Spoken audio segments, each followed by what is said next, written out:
Howdy, old Bubba here today. I want to talk to you a few minutes today about something that's a little bit personal. I don't really like to talk about myself really much, but this is because this is about other people, not me. But we got some really smart people who take care of the technical side of this, and if it wasn't for them, you wouldn't be seeing any of this.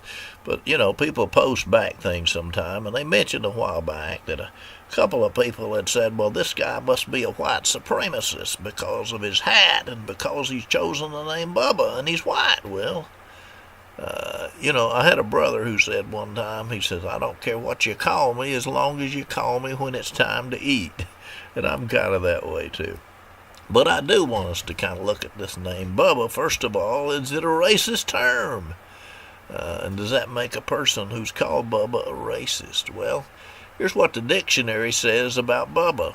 It says it's an affectionate nickname for a brother or a close family friend and is used as a term of endearment. Now, there's a slang definition also that says it is for a white, uneducated, assertive man from the South. Well, I'll plead to some of that. I am from the South and proud of it, and I am white, and I didn't choose that. And whether or not I'm uneducated, I'll leave that to y'all to decide. I know I don't talk like a lawyer, and I don't talk like a professor or a politician, but then that ain't all bad, is it? But I want to share with you a few people named Bubba. Let's just see what kind of people they were. There's Bubba Watson, the pro golfer. He's won the Masters twice, and he and his wife have given away to people in need thousands, if not millions, of dollars to help them. Then there was Bubba Smith, a black man, who was a great defensive lineman in the NFL and later was a movie actor in the Police Academy series. Bubba Crosby, a longtime Major League Baseball player.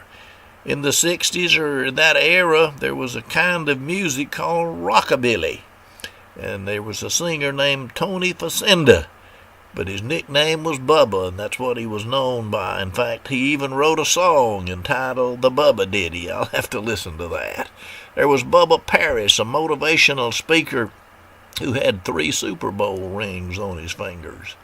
And there was Bubba Stewart, a motocross rider, won 44 times and had a TV show. And Bubba Franks, who was a 3-time NFL Pro Bowl wide receiver.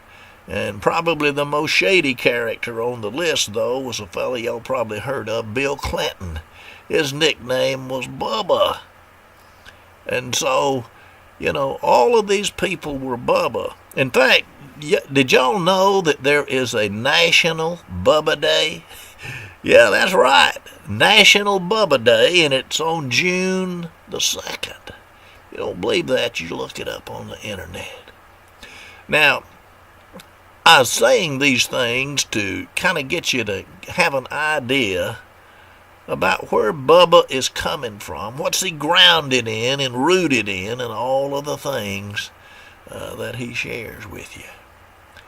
Well, I want to mention 2 important documents that this, I believe, tells the truth about who and what I'm all about. The first one's the Declaration of Independence. It says, all men were created equal and were endowed by their Creator with certain unalienable rights. And then the Bible says, and that's an even better document, it says this, that concerning God, that he hath made of one blood all nations of men for to dwell on the face of the earth. Folks, here's what these 2 documents are saying.